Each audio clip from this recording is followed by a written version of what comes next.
What's up, everybody, and welcome back to the election special of the McInnes Marketing Minute. It's that time. Election colors. No. Can't pick sides. We're on the fence. Okay. That's it. No election colors. That's it. It's that time again.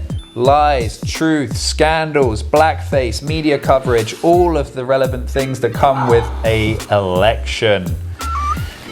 So, okay. We're going to break down what the platform is for each party moving forward with Vancouver Real Estate. So there are multiple aspects as well that we're not going to cover in this that will inadvertently or could potentially inadvertently have an impact on our economy and the real estate market, but we're going to really try and look at the predominantly real estate market focused criteria of each. Of course. So not everyone is going to focus on real estate in their decisions, as we know, but there's a plethora of different points that each of these parties, we're only going with two, NDP, Liberals. No offense, Green Pie. No offense, Green Pie. No offense, Green Pie. But yeah, there's plenty of different points to pick from in your selection, but today, obviously, as realtors, we're going to focus on what we believe are the most real estate related. Which ties me in perfectly to the next point. We are not economists. We don't pretend to be economists. It's Halloween, October 31st. Dress up, economist. Certain parties, you got to go around telling everyone you're an Anyway, we're not economists. We're not political scientists or in other aspects of the aforementioned subject matter. So, and again, we're not picking sides. We are just breaking down the real estate side to each party's platform. So, let's start with the Liberals, because the Liberals are the ones who actually come in and they want to amp up quite a bit of change. There's a lot. They have a bigger list. They have a bigger list, and that's respective in their budget as well, because their budget comes in at just over 40, as in 40 billion, versus the NDP's, which is about 12 billion. So slight difference. Quite a bit of a change. So a couple of points that the Liberals have spoken about. So the first one, speculation tax. They actually want to scrap speculation tax, replace it with a condo flipping tax, which... and we've got no numbers on this yet? No numbers on this yet. Less than 1% of people right now, supposedly, according by official numbers, are paying speculation tax. So does that make a large enough dent either way to have an effect on our market? Prime example of them taking big taglines that everyone's talking about and trying to do good. Yeah. But if 1% of people are paying, it's less than 1%. Kind of an irrelevant topic for them to be focusing on. That's it, right? And then the quieter headline, but still with just as much as an impact, they want to raise foreign investors tax again. So foreign buyers tax. So recently it was 15, it's now 20%, and they're looking to raise that. As to what, we don't know. 50? No, it was 15. I understand. They want to raise it to 50? Just showing your age. 50? What? So they're looking at raising that. We don't know to what now, but we don't know. Okay. The interesting thing about this is with COVID-19, the amount of foreign investment that took part in our market was just insanely low. Well, it was before. When they brought these taxes in, it severely stumped foreign investment. Exactly. So it already came down. Then COVID brought it to very minimal amounts. So let's say when the economy starts opening back up again properly, that's all going ahead. Let's say the Liberals win, the tax is increased. Will we still see an increase in foreign investment versus where we are now? I don't think so. You don't think so? You think it's enough to keep it, the additional tax will keep it as low as the numbers are now? I do. You do think so, do you? I do. It's got to make sense at some point. Numero uno. That's the first point we're going to disagree on, because I'm guaranteed there's going to be a few more points during this. So you think it's going to, foreign buyers are going to increase? Versus where we're at now, yeah. Okay. I think so. With an increased tax? With an increased tax, yeah, because it's very minimal right now. I think it's going to increase. 20%? No, the amount of foreign investment is minimal right now. There's not a chance it's going to increase. Okay.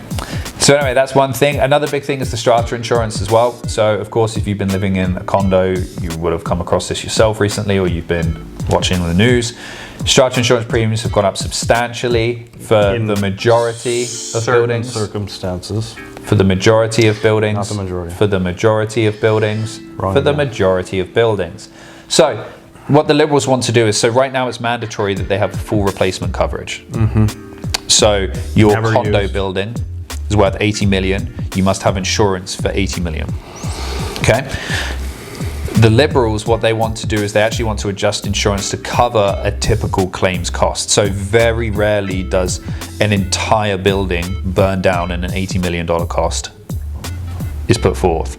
They actually want to reflect actual, more accurate claims costs and make that the coverage amount in the strata insurance. So they're going to down the total building and up the actual claims that are getting done. Well, the building will still be worth 80 million, but you won't have to have 80 Coverage. million coverage. So they're going to down your mandatory coverage there, Yeah. but up the cost of coverage elsewhere, which is actually going to be used. Elaborate, please. I'm suspecting point 2. We disagree again. Yeah.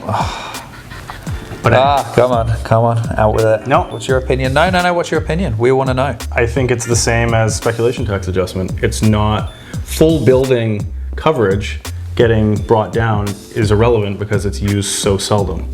Speculation tax, as you said, under 1%, it's not a point that's going to be manipulated and change the lives of enough people to make it worth talking about. I disagree because insurance companies look at the worst case scenario. So worst case scenario, I could be paying out $80 million. Or in this case, let's even say it's halved. Insurance companies' worst case scenario, my risk, my exposure to risk is half. So they up deductibles, for example, and minimize the total coverage needed? Well, the deductibles, I can't imagine seeing the deductibles coming down. So I imagine the deductibles So will still... where's the change going to be? Well, the change is going to be is there's less potential dollar value that the insurance companies are going to have to cover, meaning that it will bring down the overall insurance premium. In theory. In theory, okay. In theory. In theory, okay. Another point here, which is a really welcome one, to be honest, is they would like to review community plans every 5 years, make that mandatory. Should be every 3 in my opinion, but yes, I think that's a good step because that's a very... Make sure they stay dated. modern. Obviously, as the city and the surrounding area evolves, so does the need for the community plans. They want to also reduce the processing time for permits. Very good, yeah. Another really Very good one needed. as well. Anyone who's looking to do that, whether it's looking to build a new strata development or just looking to renovate on your own single family lot, the holding cost for doing so as well is pretty expensive. Massive, yeah. So if they can reduce that time, it's actually cheaper and it will encourage more people to develop too. So I will bring a special note to their PST comment, because although it's not directly focused on real estate, they would like to remove PST for a year, then bring it back in at 3%, I believe. If that happens, and if there's no counterbalancing of tax added elsewhere, which we'll probably never know, that is obviously a positive. An actual reduction in day-to-day taxes that every Canadian will be paying. Yeah, so the idea is that along with various other incentives will go for new construction and development as well. They want to have a net reduction of 0 rental properties for new development too. So they're bringing in these supposed incentives to encourage new construction while allowing that as well. Isn't that, as is now, you can't take rental units out of the supply? Well, if that is the case now, I think it's depending on where you are, they want to continue with that as well, rather than just be happy to knock everything down. Yeah, and that's obviously positive as well. So obviously the incentives coming into play definitely encourage people to do a lot more construction development with the reduced permitting time as well. The PST reduction is aimed at bringing more business to the province. So with more business comes more people and more jobs, or more jobs to more people, and so on and so forth. Again, not economists, just putting 1 and 1 together, making 2.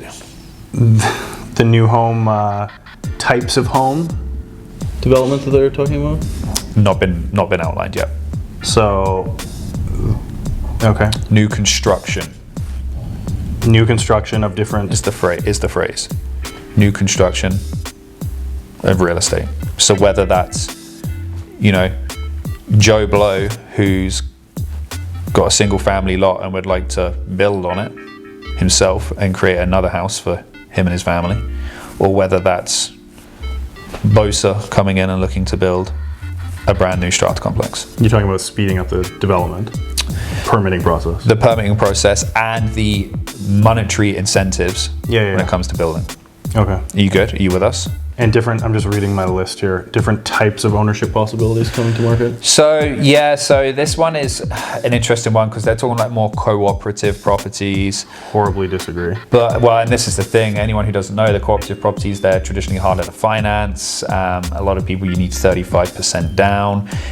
It's not an easy model to get yourself in and get you started. And so how that plays out will be very interesting to see. Especially after the recent, we did the video on it about the making home incentive. Something like that was turned down that the mayor proposed too. So it's interesting to see what they mean by other ownership possibilities. Yeah, I think co-op is a horrible way to go if they do that because, as you mentioned, the financing capabilities of a co-op are severely diminished, making the market value of a co-op severely diminished. Yeah. Anyway. Yeah. So we'll agree on that one. That's the Liberals platform. And of course, there are many other things that we haven't covered. We just don't have the time to do so. Moving on to the NDP platform is much more staying the course. So, back when they previously came in or 4 years ago when they put out their election program and said, this is what we want to do, they're basically coming out saying, this is what we want to do still, but then we also want to go further and actually complete that. So they've made a few changes as well. With COVID, they've got a couple of rebates and grants that they want to give renters, people as a one-off, and I believe they're tax-free. So I believe families will get $1,000 and a rental rebate of possibly $400. Again, I believe so, but it hasn't been outlined yet. So again, if you've kind of lost your job and your life has been turned upside down, is $400 or $1,000 going to make the difference to you making or breaking? Yet to be seen. They do want to put the rental freeze on though until 2022. Yeah. Elaborate. I disagree. But it's you disagree that they want to? I disagree that that's an option that should be taking place, but now I'm picking sides and I shouldn't, so I'm not going to say anything further. Okay, so on top of the rental freeze until 2022, they would also like to cap rental increases at inflation rates. Yeah, so by doing this, obviously they're thinking of the end user, which is the tenant, and that's fine, but that severely diminishes the appeal, we'll say, to investment real estate. If that's a good or a bad thing at this point in time is obviously what this conversation is about. But as you can see, if you're capped, we don't know what inflation is going to be with everything that's being done financially in this country at the moment, what inflation is going to be over the next handful of years. So if your increases are capped or frozen, if freezing till 2022 gets bumped to 2023, so on and so forth, real estate as an investment opportunity begins to diminish very quickly in value. So could that change pricing? For sure. Well, a possibility. And I know we've spoken about this already, but we don't actually feel that it's the specific dollar amount that these potential investors would be losing that scares them off. It's the flexibility of having control of your asset. 100%. That's the fear. So again, that remains to be seen what that will actually look like and whether that will actually... And just in general, I think, how much of an free market do we want? And how much control do we want to give the government? Just in general, let alone on these very large assets that people hold for their retirements and so on and so forth. Yeah. So that's the bigger fear, I think, from the real estate side. Yeah. So very much, again, staying the course, trying to see the plan out. They're trying to put in more affordable homes. What type is the question? What type, there's so many questions there. What type of homes is it going to be? Who are you aiming for? First time home buyers? Middle class. There we go. Exactly. Again, that remains to be seen. They haven't expressly announced what that will be. Given though, when they were first elected, they made 122 promises, and to date, They've actually come through on 96. So if those were good or bad promises for any specific group of people is subjective. The fact that they've done that much, I'll commend them for in general. Yeah. I know on the supplying affordable homes, they've fallen very, very short, as part of the Liberal platform is saying their original estimated target that they said they're working towards would take them an additional 100 years to get to. That's how short they've fallen on it. So the NDP have recently come under flak on the helping of the homelessness as well. So again, two different approaches from the BC side and the NDP side. The NDP have bought, I want to say, higher end property, property in higher end areas such as Yaletown, Point Grey, that they'd like to put the homeless in. They've come under a lot of flack. They recently spent 55 million on, I believe it was a couple of hotels that can house 110 or has 110 rooms. It's a big pill to swallow. 55 million. So big taxpayer bill to swallow. That's a lot. There is the argument that that is the cheapest way to help the homeless. Other people are arguing that that's a prime area of real estate. Properties shouldn't be purchased there, and actually, like there, you're taking them further away from their resources in East Vancouver. On the other side, the Liberals want to help the homeless and house them, but they want to do that on provincial and municipal land. Yes, we're out of time. They also want to combat the strata insurance issue, and we're going to leave it at that. Yet to see how. So, as with most things, we just got to play it out, wait and see what happens until a decision is made. But thanks for watching. As always, guys, comment below, like, subscribe, watch, read. Who do you think is better for the real estate market? Liberal or NDP? See you next week.